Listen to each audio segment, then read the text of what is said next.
Diálogo Franco. Oferecimento. Abilp. Prefira sempre leite pasteurizado e refrigerado.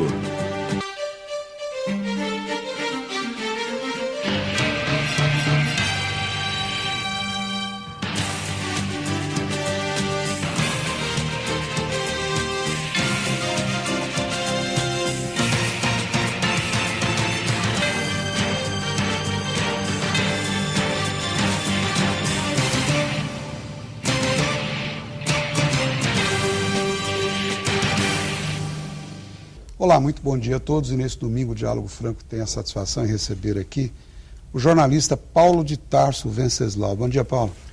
Prazer, Carlos. Cumprimentar. Muito prazer aqui em estar mais uma vez aqui no seu programa. Prazer é nosso, é todo meu. Eu queria registrar inicialmente, se você me permite, vamos falar um pouquinho sobre a sua história, até porque a gente tem hoje, felizmente, um público jovem nos assistindo em grande escala, nas 44 cidades que a Band sintoniza.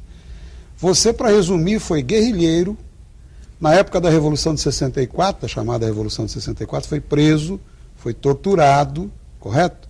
Depois anistiado, participou até a época do sequestro do embaixador americano, não é isso? Foi mais guerrilheiro até que a presidente Dilma, porque você é um pouco mais antigo que ela. Não, somos contemporâneos. Não? Contemporâneos? Contemporâneos. Então, tem essa história, a sua história está muito vinculada a esse momento. Num segundo momento, você já anistiado, foi um dos fundadores do PT, do Partido dos Trabalhadores, depois foi expulso do PT e considerado persona não grata. O que aconteceu? Conta um pouquinho disso para a gente, que certamente todos os nossos telespectadores que não conhecem essa história gostariam de saber. Essa história é meio longa, mas resumidamente é o seguinte, aqui em Taubaté, eu nunca militei politicamente. Meu pai era integralista. Plínio Salgado? Compadre do Plínio Salgado, que era, por sinal, aqui de São Bento, né? Certo. E então a minha militância foi uma militância que eu adquiri na prática e menos uma formação teórica, digamos assim. Então eu sou testemunha em São José dos Campos de oficiais da aeronáutica e engenheiros do CTA, legalistas, defensores do regime que estava vigindo na época, fazendo reuniões clandestinas perto de onde eu ficava. Ou seja, era um absurdo, né? Como é que legalistas, oficiais, militares legalistas têm que fazer reuniões clandestinas? Assisti à perseguição sofrida pelos familiares desses legalistas por parte de militares. Paulo, um parênteses para que os nossos telespectadores possam ficar esclarecidos disso. Esses legalistas que você se refere eram ou funcionários públicos ou militares, em sua maioria, né, que contestando o regime à época, queriam a volta da legalidade, seria isso? Não. Ao contrário. Ao contrário, defensores do governo. Do governo. Eram governistas. Porque nós tínhamos também a situação inversa. Não, mas não era legalista. Legalista no sentido de que eles defendiam a ordem estabelecida. Certo. A ordem estabelecida era o presidente João Goulart e tinha um movimento golpista em andamento. Você está se referindo ao antes da Revolução. Exatamente. Antes de 64. Então eu conheci... Enquanto o Jango era o presidente. O Jango era o presidente, e esse pessoal era janguista, eram seguidores do governo, como dizia hoje, é dilmista ou lulista em determinado momento, certo? E eles foram muito perseguidos depois do golpe de 64. Né? Isso eu presenciei, a ponto de que tinha inclusive o Major Melo, na época era o Capitão Melo, que era quem comandou essa operação lá no CTA. Depois eu vou me encontrar com o Melo, já como major, na Faculdade de Economia, e ele tinha a cara de pau de assistir a aula com uma 45 na cintura, entendeu? Bom, então, quer dizer, a minha formação, quer dizer, foi nesse andar da carruagem que eu me tornei um opositor ao regime.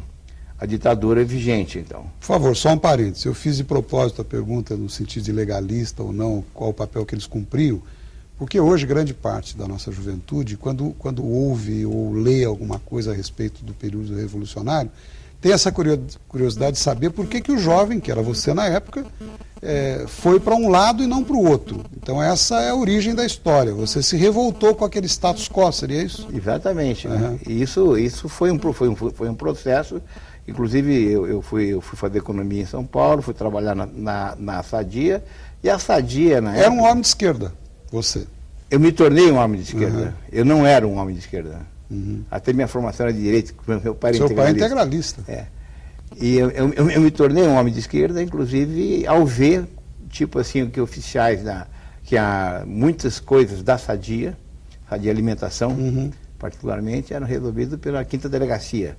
A Quinta Delegacia nada mais é do que o DOPS, que era, depois virou DEOPS, né? Departamento de Ordem Política e Social. Né? E ali os inadimplentes com a empresa, muitas vezes eram levados e torturados para pagar a empresa, a dívida com a empresa privada. Isso eu acompanhei e vivi. Então, a minha formação se dá isso, aí me levou ao engajamento político e uma luta por liberdades democráticas naquele momento, uma luta contra a ditadura. E a qual movimento você se ligou a ela? Eu me liguei depois de 68 à Ação Libertadora Nacional, que era... A ALN. cujo comandante era o ex-deputado Carlos Marighella. Uhum. Né? E isso aí me levou em 69 a participar de uma ação de captura do embaixador... Sequestro do embaixador americano. O termo que a gente usa, na verdade, captura. É captura. Uhum. Captura. Sequestro tem outras conotações. Depois você foi pego lá em São Sebastião, foi isso? Depois fui preso em São Sebastião, logo depois, e fiquei 5 anos e meio preso. Essa é a primeira fase dessa minha vida. Quer dizer, eu fui conhecer os anos 70, já estava no meados dos anos 70, quando saí da cadeia, e fui preso em 69. Entendeu? Então, nós vamos brigar com o tempo aqui, porque certamente é a parte interessantíssima da nossa conversa, a mais interessante talvez. Aí depois de anistia, foi um dos fundadores do PT. Sim, aí eu sou libertado num interregno que teve do governo Geisel. Aí, em seguida, depois vem o processo de abertura, anistia, que é 79, vem o processo de formação do Partido dos Trabalhadores, do qual participei intensamente, fui um dos fundadores, né? E, em seguida, nesse processo todo, homem de confiança da direção do partido, fui indicado para ser para ser secretário de Finanças de Campinas, depois secretário de Finanças de São José dos Campos, com o governo da Ângela Guadagnin, e é um momento em que eu descubro que existia um movimento de angariar recursos através das administrações públicas para o próprio partido. E esse processo me levou a um confronto e eu bati de frente com o compadre do Lula, Roberto Teixeira. Né, Compadre e advogado do Lula. Compadre e advogado.